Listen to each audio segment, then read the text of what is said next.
ഇപ്പോൾ ഈ ഉത്തരാഖണ്ഡിൽ പിന്നെ കൂടുതൽ ഒന്നും പറയേണ്ട ചർച്ച ചെയ്യേണ്ട ആവശ്യമില്ല. കാര്യമില്ല. 5 സീറ്റുകളും നേടുമെന്ന് തന്നെയാണ് 100% പ്രതീക്ഷിക്കുന്നത്. UCC ഒക്കെ നടപ്പാക്കി പുഷ്കർ സിംഗ് ധാമി എന്ന് പറഞ്ഞാൽ അദ്ദേഹം ഒരു വലിയ പ്രതിച്ഛായുള്ള ഒരു ഒരു മുഖ്യമന്ത്രിയാണ്. നേതാവാണ്. അതെ അതെ അതെ. ഉത്തരാഖണ്ഡിനെ കുറിച്ച് അധികം പറയേണ്ട ചർച്ച ചെയ്യേണ്ട കാര്യമില്ല. ഡൽഹി എന്തായിരിക്കും സ്ഥിതി? ഡൽഹിയിൽ അത്ഭുതങ്ങളൊന്നും സംഭവിക്കാൻ പോകുന്നില്ല. 7-7. നമുക്കറിയില്ല 7-7 ഇത്തവണയും കിട്ടും. 2014 7-7 കിട്ടി, 2019 7-7 കിട്ടും. കാരണം കഴിഞ്ഞ തവണ BJP ജയിച്ചൊരു ഭൂരിപക്ഷം നോക്കണം. സ്ഥാനാർത്ഥികളിലേക്ക് 4 ലക്ഷം, ഏറ്റവും കുറഞ്ഞ ഭൂരിപക്ഷം തന്നെ ഏതാണ്ട് 2 ലക്ഷത്തിൽ കൂടുതൽ വോട്ടിനാണ് ജയിച്ചെന്ന് തോന്നുന്നു. ഡൽഹി നോർത്ത് ഈസ്റ്റ്, ചാന്ദിനി ചൗക്ക് ഈ മണ്ഡലങ്ങളിലൊക്കെ. അപ്പോൾ അതുകൊണ്ട് തന്നെ അവിടെ അത്ഭുതങ്ങളൊന്നും സംഭവിക്കാൻ പോകുന്നില്ല. ചിലപ്പം കുറച്ച് ഭൂരിപക്ഷം കുറയാൻ മതി, പ്രത്യേകിച്ച് നോർത്ത് ഈസ്റ്റ്, ഡൽഹി നോർത്ത് ഈസ്റ്റിൽ, ചാന്ദിനി ചൗക്കിൽ, ന്യൂഡൽഹി എന്നീ മണ്ഡലങ്ങളിലൊക്കെ. പക്ഷേ അങ്ങനെയാണെങ്കിൽ ഈ കോൺഗ്രസ് ആം ആദ്മി പാർട്ടി സഖ്യം വർക്കൗട്ട് ആവില്ല. അത് കെജ്രിവാളിന് തന്നെ മനസ്സിലായിട്ടുണ്ട്.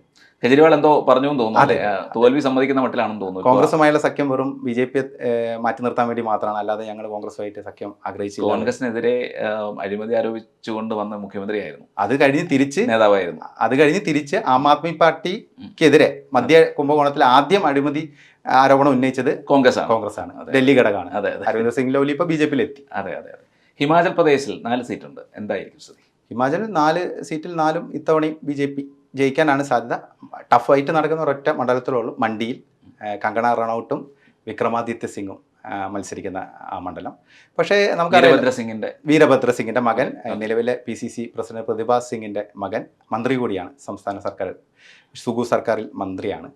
പക്ഷേ അവിടെ ഉണ്ടായ പ്രതിസന്ധി നമുക്കറിയാമല്ലോ. കാരണം കഴിഞ്ഞ 2 മാസങ്ങൾക്കൊക്കെ മുമ്പ് ശരിക്കും സുഖുവിനെതിരെ പ്രതിഭാസ് സിംഗും വിക്രമാദിത്യ സിംഗും ചേർന്ന് നടത്തിയ റിവോൾട്ടും ഒക്കെ.